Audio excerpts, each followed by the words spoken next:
Ayan, MTO9. Sarap. MTO7. Ayan, medyo naputikan ako. Kailan yung rod guard jack suspension, medyo madumi.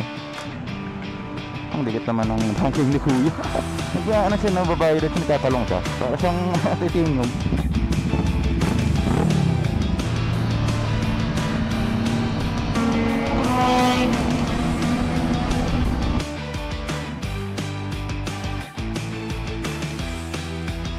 Cavite T5 Link, install lang tayo ng EasyTrip. Kaya papa-install po ng ng RFID. Ito na airport ayos Uy, grabe nga yung banking dito Ay, aeroplano ang laki.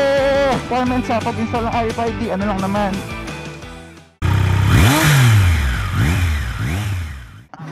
Sure, pwede bang pa-install ng RFID? May ORC ano yun? Wala pa bago pa Hindi pa. Sir, pag wala pang ORC. So, okay, sige.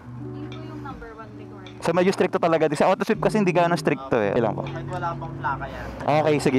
Sabi niyo po yan kahit wala pang plaka. Sige. Pero yun, na-verify ko na. Bawal talaga magpalagay ng EasyTrip nang wala pang ORCR. Hi guys, good morning. Motorlon here and we are back with another vlog. So for today's video guys, breakfast ride tayo sa Kickstart. Samahan nyo ako guys para makita rin natin yung process ng pagpapakabit ng EasyTrip RFID.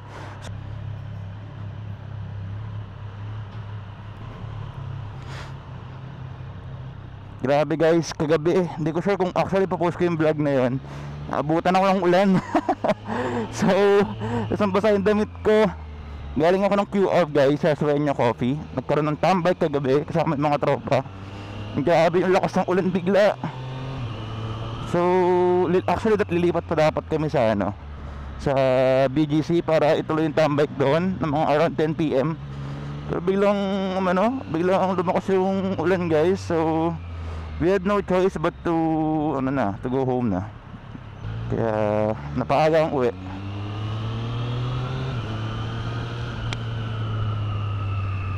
Oops, hindi ko pa nalalak yung helmet ko guys. Teka lang. Lock muna natin. Hazard muna tayo dito. Tandaan nyo guys kapwa ko rider, ano lang guys, lagi nyo lang lalak yung helmet nyo kahit na D-ring pa yan or quick release. Kasing helmet guys, wala yung epekto kung hindi lang din siya nakalak. Malatatanggal lang din siya kahit gano'ng kaganda helmet nyo, kahit na nakashowy pa kayo aray. Hindi nyo ilalak to guys. Matatanggal lang to. So make sure na lagi nilalak tong helmet. Ayan, nalak pa na. Madali lang naman ilak guys. Yung double D-ring siguro sa simula. Pag di kayo sanay, medyo maninibago kayo. Pero hindi naman siya rin sobrang hirap guys ilak. Di-clubs tayo ulit. Let's check the bike out. So ayan, medyo naputikan ako. Kita nyo rod guard jack suspension, medyo madumi dahil naputikan kagabi. Okay, look so good triple. Picture muna kita. Huwag tayo malis. Kita nyo guys ang headers ko. Nagbayaan na siya ng babae rin, nagtatalong siya. Para siyang titanium. Pero as far as I know, hindi naman titanium tong exhaust ng triple.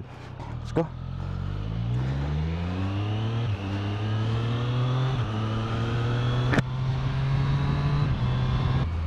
Lamig ng panahon guys. Sunday morning. Kakaulan lang kagabi. Sarap ng panahon. Sana wala pa din yung mga kasama ko guys, kasi malapit lang din sila dun sa pag-meet up place namin.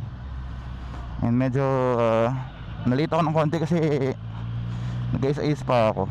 Pero feeling ko wala pa sila dun.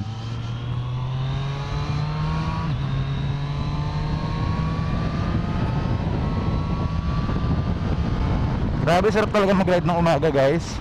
Walang tatalo sa morning ride. Actually dati, nung hindi pa ako naka-triple, okay din ako sa mga night ride Kami magtotropa, night ride kami lagi. Hindi kami halos nag-ride sa umaga kasi nga naman ang hirap gumising ng umaga, di ba? Pero mula nung nagka-triple ako tapos nag-ride na ako sa umaga, na-realize ko grabe pala yung sarap sa pag-ride ng umaga. Lamig, kita mo lahat, ganda ng panahon, wala gaano ng tao. Kaya from then on guys, mas natripan ko na yung ride sa umaga kaysa sa gabi. Banking. Sobrang talaga nung ni triple guys, handling sobrang ganda. Basic yung mga na ganyan, banking. Ingat lang kayo guys ha, huwag kayong babanking sa mga blind spot kasi mga hindi nyo gamay na daan.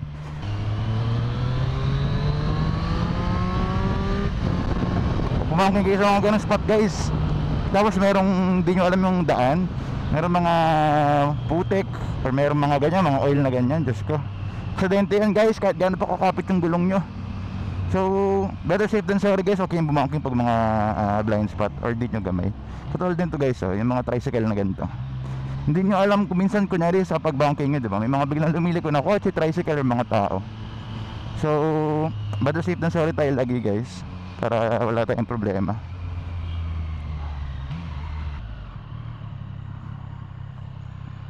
Okay, so ito yung sa Lotan Avenue guys. Kaliwa tayo dito para makapunta tayo sa C5.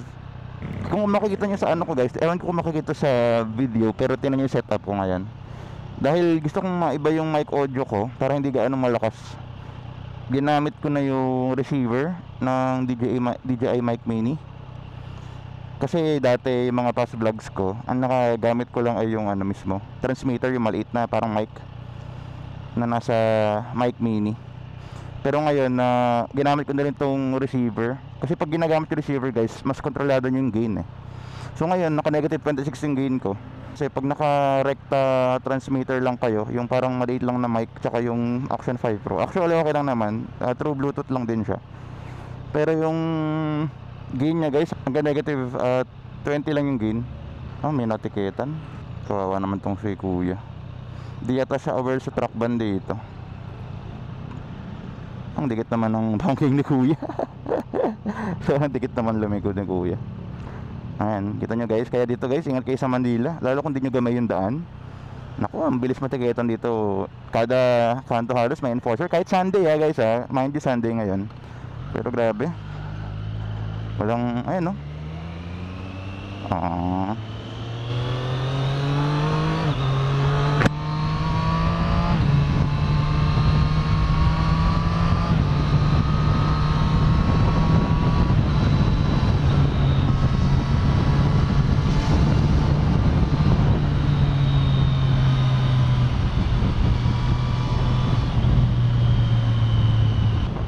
Ngayon pala guys, suot natin ang ating common riding jacket and also the Moto Viper racing gloves galing Japan, and then Komine na pants na galing Shopee. So guys, iba-iba yung ano ko, gear ko ngayon. Yung jacket ko galing Moto Market Komine, pants ko Shopee Komine, yung boots ko Stitch Soul Marikina, shout out, and also my gloves Moto Viper Japan. So iba-iba. Tapos yung gear ko guys, pero okay lang yan, mahalaga safe tayo. Sa future naman mag-i-invest tayo sa matching gear. Pero for now, safety muna, dahil on a budget tayo. Hopefully sa future guys, nakabili tayo ng Dainese or Alpine Stars. Yun na, actually yun naman yung parang big brands talaga pagdating sa mga gear. So ayan guys, ditong banda guys, libingan na ng mga bayani to. Hindi ko sure kung alam nyo tong lugar na to, pero meron ding magandang coffee shop dito guys. One of the famous coffee shops noong 2024? I think 2024 na siya nagbukas Diyan sa right side na yan guys, Cafe Alibay. If nakikita nyo sa mga ng mga vloggers, ayan guys, libingan ng mga bayani. Ayun, dire-diretso yan ba? Yan ang ating mga ninuno ng mga bayani diyan nakalibing ngayon. So salute po sa inyo lagi mga sirs, mga madam. Lagi pong naaalala ng mga Pilipino ang inyong mga sacrifices. Ang ganda rin dito sa bandang to guys, ang Cafe Alibay, isa sa mga sikat na coffee shop yun. Mga pang big bike, yun yung coffee shop na pwede mong ipasok yung motor mo sa loob habang nagkakape ka. So ginawa talaga siya para sa mga riders. Kaya panalo din guys. Kung northbound kayo guys sa C5, dito kayo didiretso kayo sa kabilang lane. Pero since southbound tayo, dito tayo.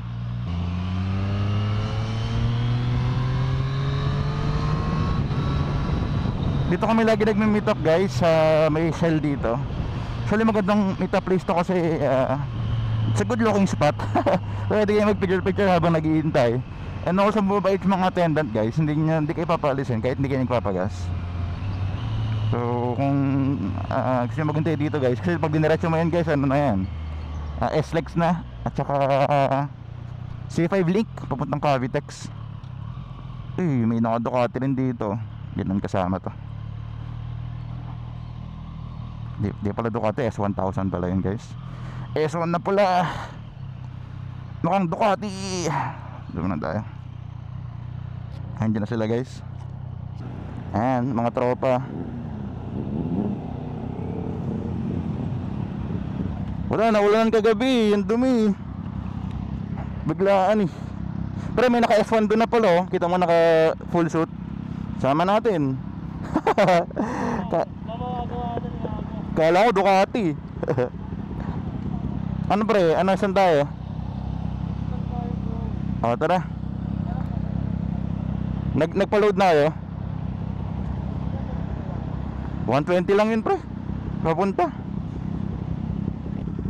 Parang puso tong excess mo pre ha. Tumitibok ha.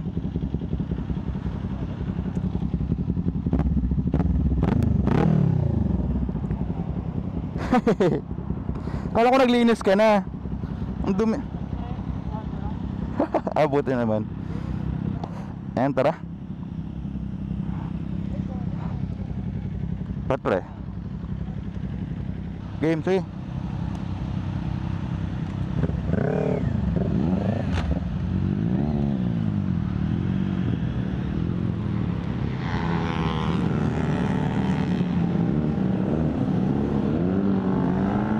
Makakasabay pa tayo ng ibang mga riders din.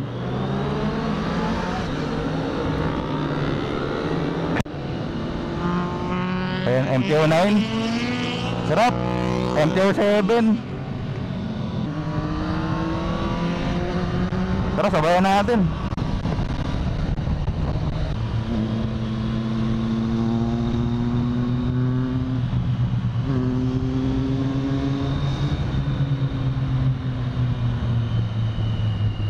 Ayan, Doms, tara Doms. Tara.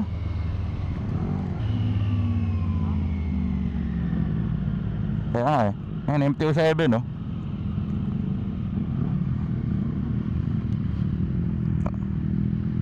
MT series 450 MT, MTO7. Di ba dati Pastro to? Ano nangyari dito? Wala daw, nawawarningan na si Subs. Pip, pip, pip, pip. Please, mas-scan ka please. Ayaw ko na maglabas ng RFID. Scan. Nice one, nice scan. Tara pre, tara. Okay, pre.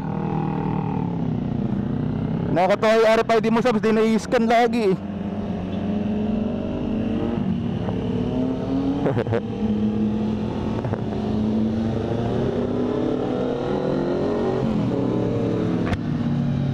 Ingay na exhaust ni tropa.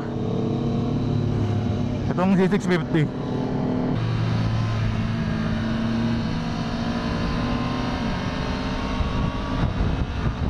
Dami-dami tayo. Ayan pre.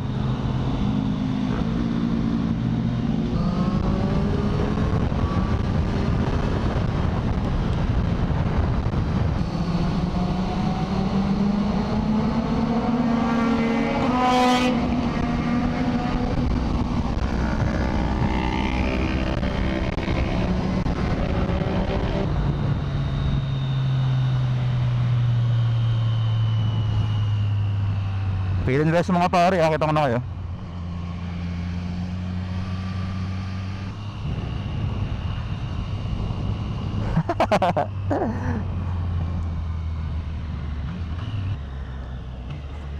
Ang ganda rin ng motor niya. Di mo gusto yung Doms? Ang ganda rin nun eh.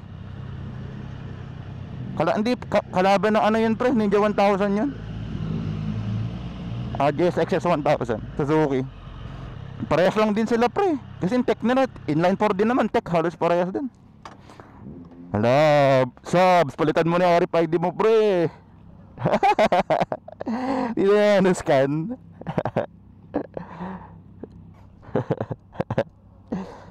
Kaya nga, asal nga pag kinukuha yung card eh. Okay Doms, una ka na pre. Hindi ko na alam ito. Ayan na, Black 10. Kasi mga kotse kasi sa karera showroom eh. Tapos pag nag-park ka, hindi sa ano, hindi mo kaharap motor mo, malayo sa likod.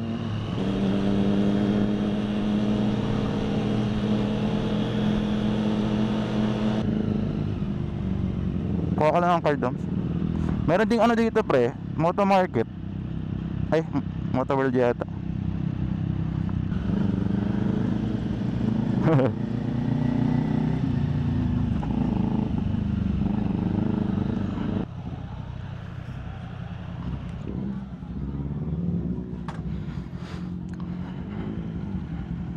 Tabi-tabi na lang.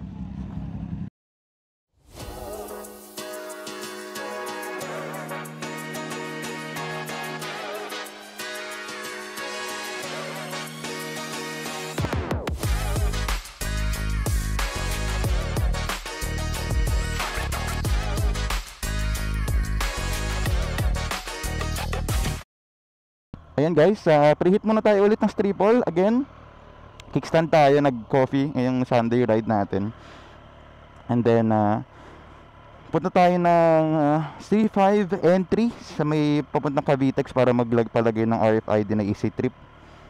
Tapos diretso tayo yung car scoot. Check natin if ando na in order na sliders, kasi gusto ko sana kompleto na yung protection nito, axle sliders, and also papalitan ko yung rod guard, since yung rod guard na to AliExpress.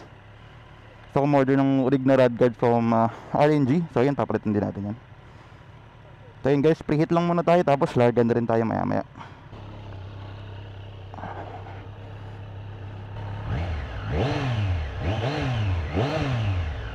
Okay, tara.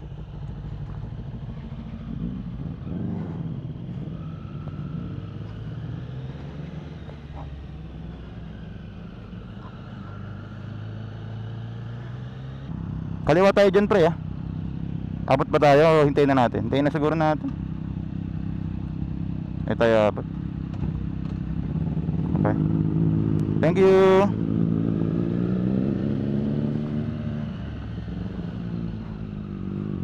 Fun 20 seconds. Ayos Ayan guys, so lumabas na kami sa Westgate.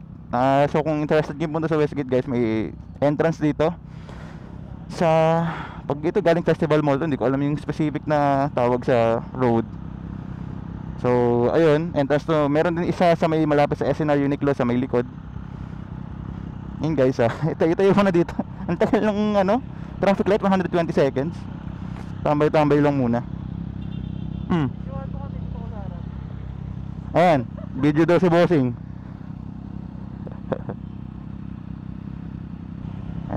Stretching muna tayo dito guys habang naghihintay. Medyo matagal pa talaga tong traffic light na to.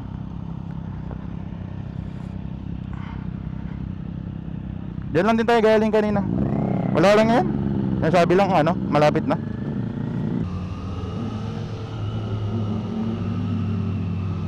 Bomba, pabanking.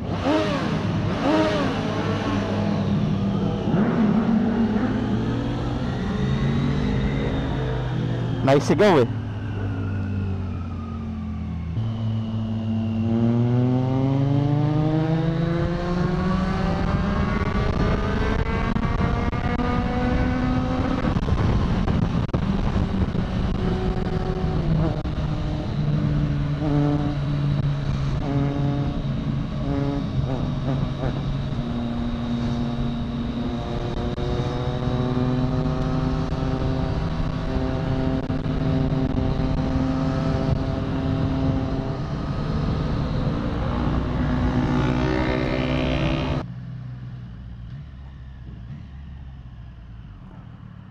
Yan guys, so di tayo ngayon sa Cavitex C5 link. Install lang tayo ng easy trip September 14.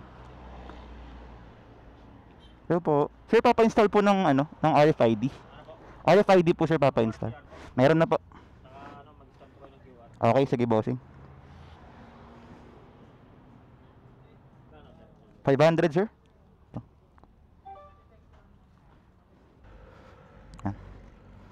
Sir, ito pong motor. Sige sir. Ay, kaya ba sir? Diyan sa na lang. Dito na lang din para malinis. Gitna ko na lang sir para hindi kayo mahirapan. Kaya na ba? Yun. Nice one. Okay, thank you, bossing. Congrats, boss. Ano na, pre? Thank you. Legit na pre motor ko. Ayos. Pa-install na ako ng Easy Trip RFID. Very easy lang naman. As long as may ORCR na kayo. Salamat again kay Doms tsaka kay Sab sa paghihintay sa akin. Ayun, ride na muna kami ulit. Ako'y didiretso ng car scoot para makita if nandun na yung mga sliders natin.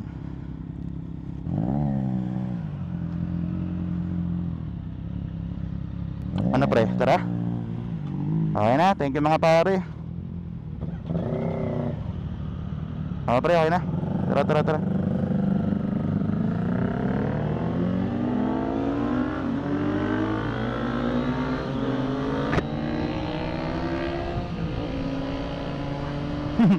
Lamig nga ng hangin. Ganda ng panahon. Hindi umuulan. Maulap lang.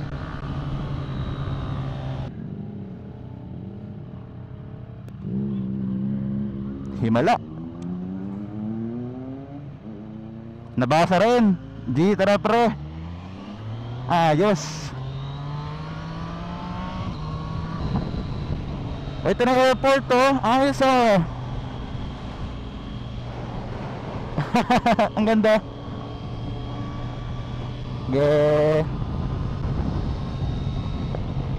Uy, grabe nga yung banking dito ah.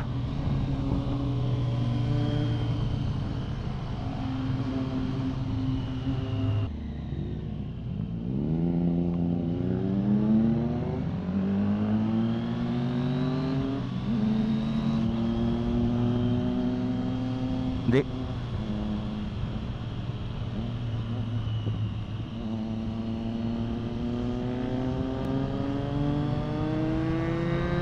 Maganda ng Caltex dito ah. Ganda naman ang daan dito.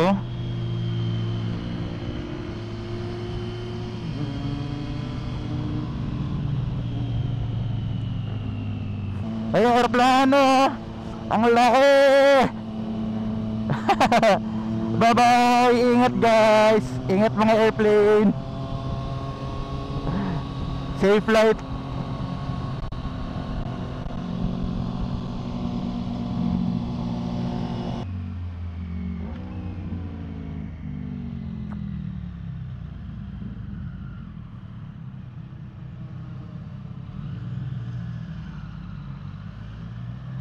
Two out of 2 nabasa.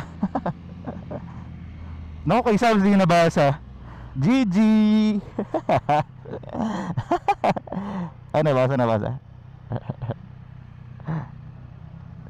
Alam ko di mababasa eh. Ito ngayon na tapos na tayo ng sa Easy Trip again. Nakapag-install na tayo ng RFID. Thankfully wala naman ng issue. Requirements sa pag-install ng RFID ano lang naman, ORCR, of course driver's license if ever nahingin, syempre di ka pwede mag-drive nang wala. And then yung papaload mo lang na cash, yun lang guys. And then makapagpa-install ka lang ng RFID, no problem. Sa AutoSweep guys medyo mas hindi sila stricto. Sa Easy Trip kasi guys kailangan talaga ORCR. Sa AutoSweep hindi naman, kahit sales invoice lang, kunyari brand new yung yung sasakyan mo, tapos wala ka pang ORCR, then okay lang. Axle sliders and also original rod guard from RNG, 1,000 lang. Actually ito yung gusto ko, kung bakit ako na in favor sa mga morning rides. Mas comfortable yung ride kasi malamig. Interested guys sa Venice, yung pumunta, ito lang siya guys. Alam nyo guys, since ayaw ko mainitan, gagawin ko na lang aking ultimate technique sa crossing na ito. Ayun, sinasabi ko, umutang ko na naman. Nakatawid sila dyan sa pedestrian, pero dahil nakaharang tong kotse, ito ko tong dalawang motor,